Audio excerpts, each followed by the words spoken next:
नमस्कार दोस्तों, मैं हूं दीपक पत्थे और आप देख रहे हैं प्रदेश की आवाज। तो आइए बात करते हैं आज की कुछ खास खबरों की।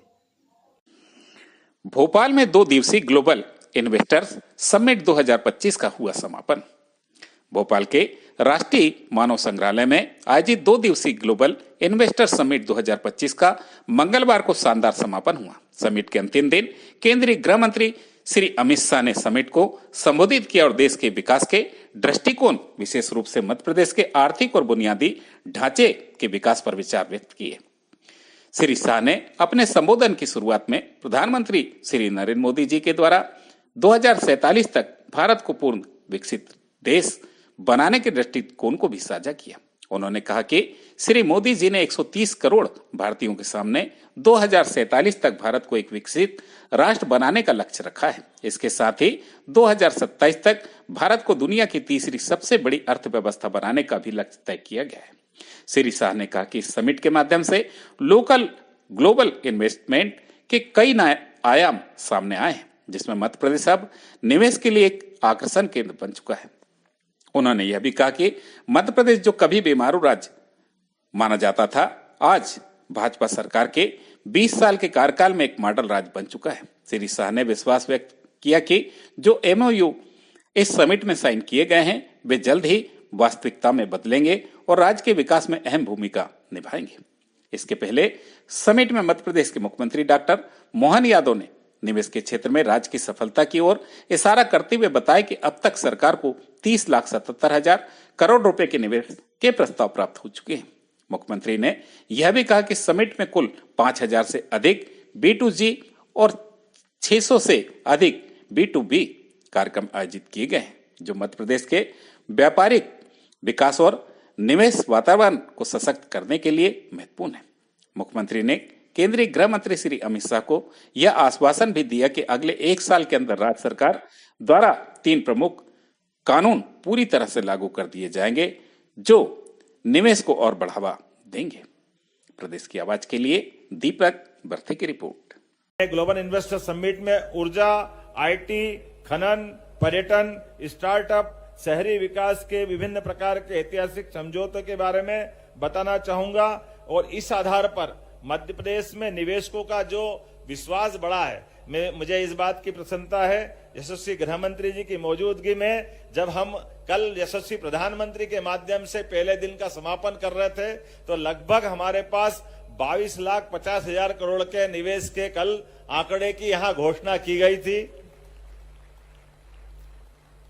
हमारे 7 रीजनल इंडस्ट्री कॉन्क्लेव को मिलाकर के और अभी तक का जो आंकड़ा आया है, हमारे पास कुल 30,77,000 करोड़ के निवेशकों के यहाँ MOU हुए हैं। मैं उम्मीद कर रहा हूं कि अभी तक की हमारी जितनी ग्लोबल इन्वेस्टर समिट हुई है, उसमें सर्वाधिक आप सबके आशीर्वाद से ये एक अलग प्रकार से मुकाम पे मध्य प्रदेश सरकार के माध्यम से हम यहां तक पहुंचे हैं। और जैसा कि CS ने कहा है कि हम अपने सभी MOU को धरातल पर उतारने के लिए प्रदेश सरकार पूर्णतः प्रतिबद्ध है और संकल्पबद्ध भी है। हम क्रमशः अपने सभी निवेशकों से अलग अलग विषयवार उनकी रचना बना करके हमारे सरकार के साथ उनके किए गए वादों को निभाने के लिए आगे बढ़ेंगे। यशस्वी प्रधानमंत्री के नेतृत्व में डबल इंजन की सरकार, जैसा कि प्रधानमंत्री जी ने स्वयं कहा है, हम निश्चित रूप से मध्य प्रदेश को आर्थिक दृष्टि से यहाँ के युवाओं को,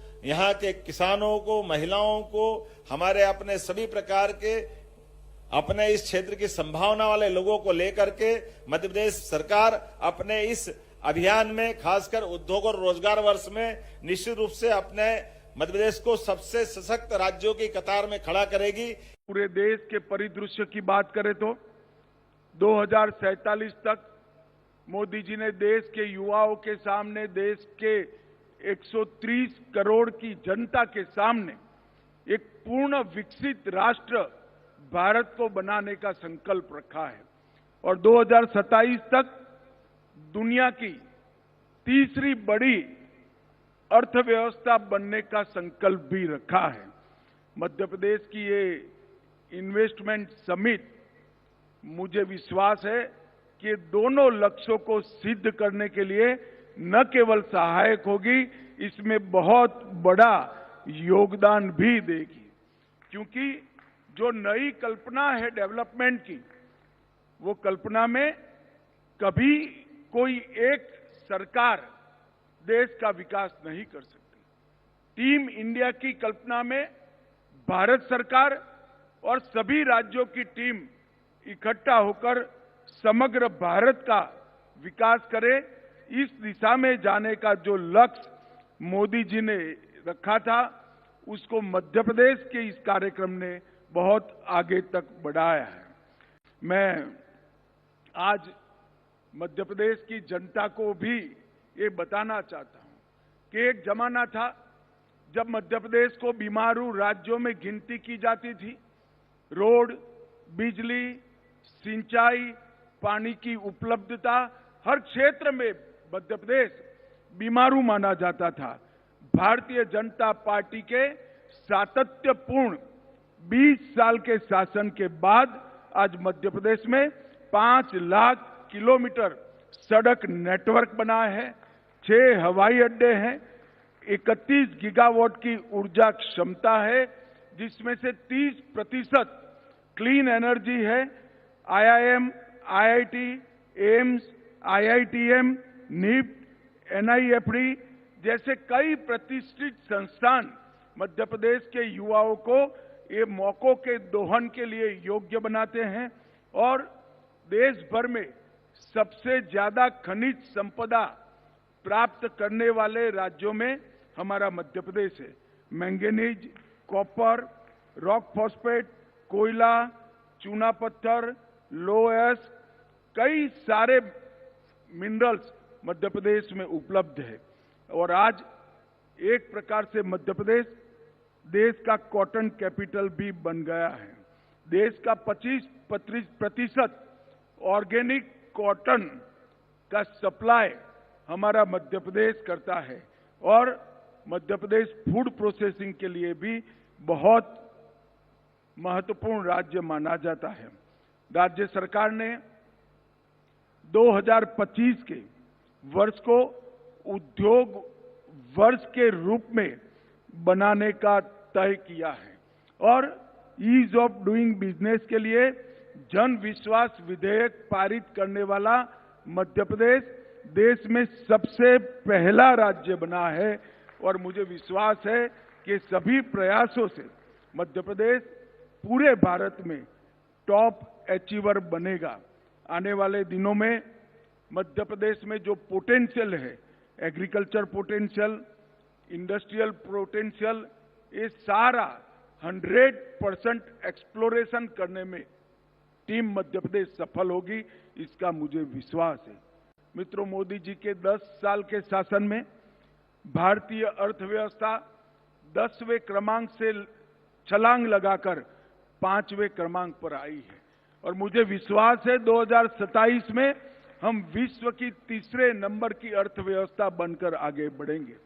फॉरेक्स रिजर्व हमारा 2 गुना हुआ है, जीडीपी 2 गुना हो चुका है और प्रति व्यक्ति आय भी 10 साल में 2 गुना हुई है। मगर मैं बड़े विश्वास के साथ मध्य प्रदेश और देश के लोगों को बताना चाहता हूं कि ये 10 साल में हमने एक बहुत बड़ी बुलंद इमारत की नींव डालने का काम किया है। ये जो नींव डली है उस पर आने वाले 10 साल में भारत के विकास के कई नए आयाम गढ़े जाएंगे, क्योंकि इसके लिए ढेर सारे सुधार मोदी जी के नेतृत्व में हुए हैं। मैं इसमें से सिर्फ बैंकिंग की बात करना चाहता हूं। एक 10 साल के अंदर 54 करोड़ लोगों को एक प्रकार से बैंकिंग की नेट में लाने का काम किया। ये ऐसे लोग थे जिनको आजादी के 75 साल तक बैंक अकाउंट खोलने का सौभाग्य भी नहीं मिला था।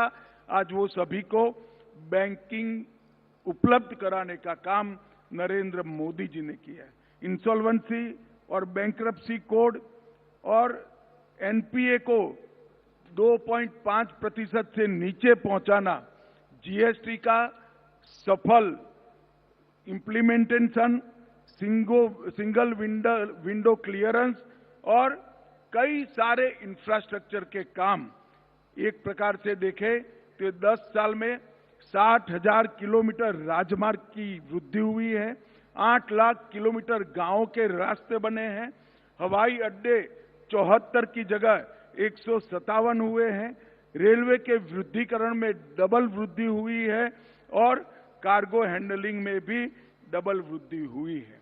आने वाले 25 साल तक जो सेक्टर विश्व की अर्थ की नीति तय करने वाले हैं, विश्व की इकोनॉमी की दिशा तय करने वाले हैं, ऐसे सेक्टर में भारत आज फाउंडर बना है। चाहे एआई हो, ग्रीन हाइड्रोजन हो, ग्रीन एनर्जी हो, इलेक्ट्रिक व्हीकल हो या पुराने सेक्टर जहां हम पिछड़े हुए थे, सेमीकंडक्टर और डिफेंस और हेल्थ हो, हर जगह पे हमने गैप को समाप्त करने का काम किया है। और मित्रों, आज ये इन्वेस्टमेंट समिट ने न केवल मध्य प्रदेश, भारत के भी विकास को गति देने का काम किया है और मैं आशा करता हूं कि मध्य प्रदेश आने वाले दिनों में भारत के प्रमुख उद्योग को प्रस्तापित करने वाले राज्यों में से बनेगा और मध्य प्रदेश का इकोनॉमिकल डेवलपमेंट भी दिन दूनी रात चौगुनी बढ़ेगा। जो लोग विश्वास कर मध्य प्रदेश में इन्वेस्ट करने के लिए आए हैं, मैं मध्य प्रदेश सरकार और भारत सरकार की ओर से उनको विश्वास दिलाना चाहता हूं कि यहां एक पारदर्शी आपको एडमिनिस्ट्रेशन भी मिलेगा, स्थायी नीतियां भी मिलेगी और 2 कदम आगे बढ़कर आपके सामने हाथ बढ़ाने वाला प्रशासन भी मिलेगा। आइए विश्वास के साथ मध्य प्रदेश में इन्वेस्ट करिए और मध्य प्रदेश को एक देश का प्रमुख राज्य बनाने में सहायता करें।